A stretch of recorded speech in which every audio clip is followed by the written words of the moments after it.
Hi, welcome back once again. This is Pankaj Sharma here, and you're most welcome to the Incredible School of English.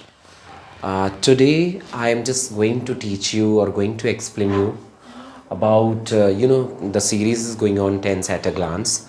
So in this series, today is the turn for the past continuous tense. In the last video, I have shared you the present continuous tense. Present continuous tense and past continuous, I cannot say that both are same. दोनों same है ऐसा तो मैं नहीं बोल सकता हूँ. But the basic thing is, जो सबसे इम्पॉर्टेंट चीज़ है, फिर से मैं वही चीज़ बोलूँगा कि मैंने आपको क्या बताया था कि किसी भी टेंस को आइडेंटिफाई करने के लिए सबसे अगर इम्पॉर्टेंट चीज़ होती है तो उसमें उस टेंस में उस सेंटेंस में जो भी एक्शन हो रहा है वो मोड क्या है एक्शन का, whether it is present way, whether it is past way, whether it is future way. Present में हो रहा है, पास्ट में हो रहा है या फ्यूचर में हो रहा है. पहले इन चीज़ों को कंफर्म करना है. इसके बाद हमें दूसरी चीज़ कंफर्म करना है कि वो सिंपल तरीके से हो रहा है, यानी साधारण तरीके से हो रहा है कोई एक्शन, ठीक है, या फिर वो रेगुलर मोड में हो रहा है. अगर रेगुलर मोड में हो रहा है तो that is continuous. Simple mode में या इंडेफिनिट मोड में हो रहा है तो that is simple one, we can say simple present, simple past, simple future. But regular mode में है, दैट इज ऑन गोइंग में है, तो वो सिंपल प्रेजेंट कंटिन्यूस हो सकता है, वो पास्ट कंटिन्यूस हो सकता है और वो फ्यूचर कंटिन्यूस हो सकता है.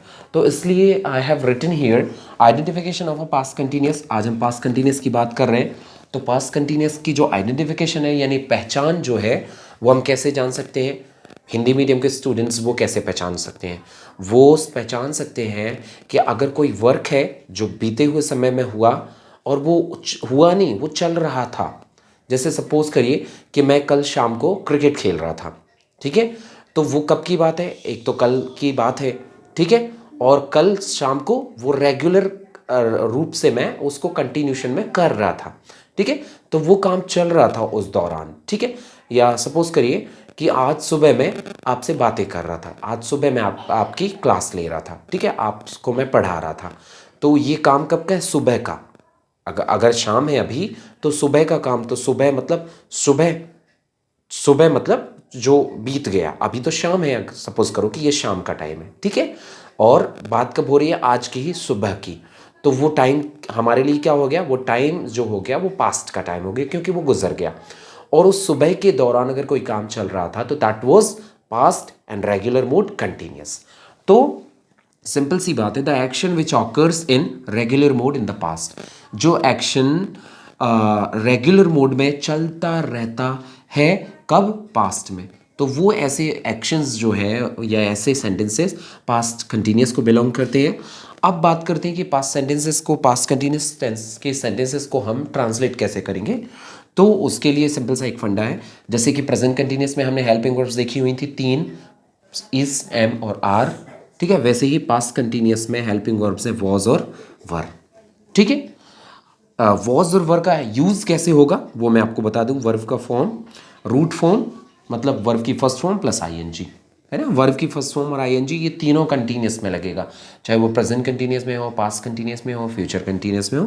तीनों के तीनों कंटिन्यूस में वर्ब की रूट फॉर्म में आईएनजी लगेगा बिकॉज रेगुलर मोड में है ये.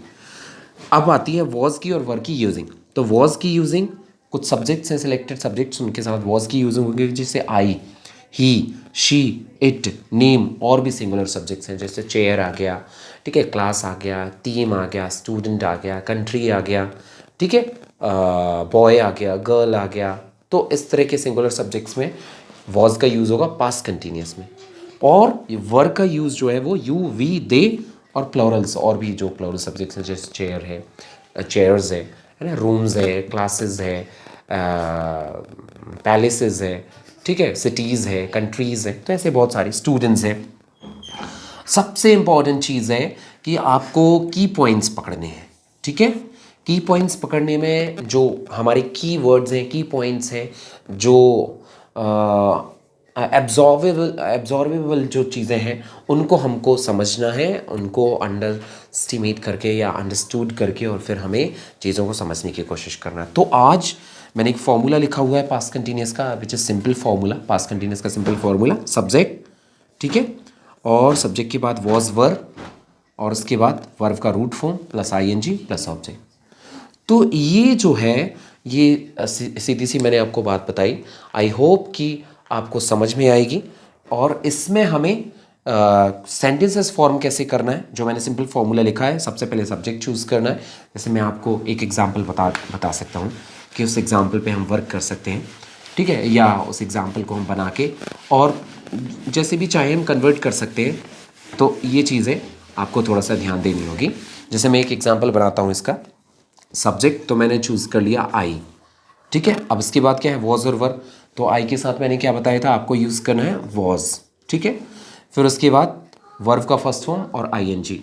तो आई वॉज, क्या लिखूँ मैं, आई वॉज सेलेक्टिंग। एक मैंने वर्ब सेलेक्ट कर ली, सेलेक्ट है ना, आई वॉज सेलेक्टिंग। और क्या मैंने चूज़ किया कोई में कि I was selecting a new book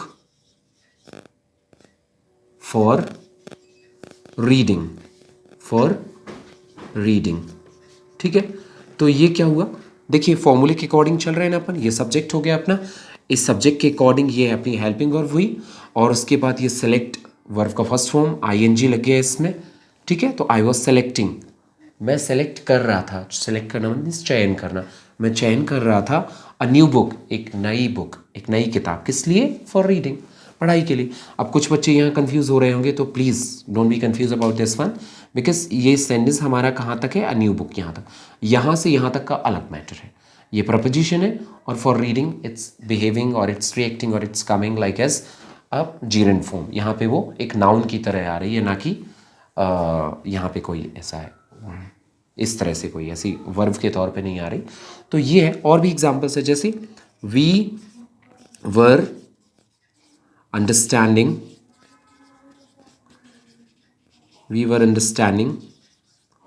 about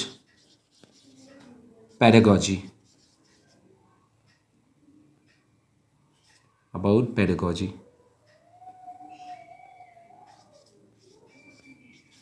ठीक है। तो बहुत सारे ऐसे एग्जांपल्स हैं जिनको आप समझ के देखिए। वी के अकॉर्डिंग मैंने वर यूज़ किया, फिर वही ये same form ING form about pedagogy, ठीक है। स्टूडेंट्स वर आया, इसलिए वर यूज़ किया मैंने। Students were facing the final exam, ठीक है। तो ये तरीका है, और बहुत आसान तरीका है। I know that you may practice and you go through all the things and definitely you would be very acquaintable for understanding and framing the sentences. Thank you very much. Thanks a lot. Bye bye and see you. Keep watching the video and just keep sharing your queries as well. Thanks a lot. Bye bye.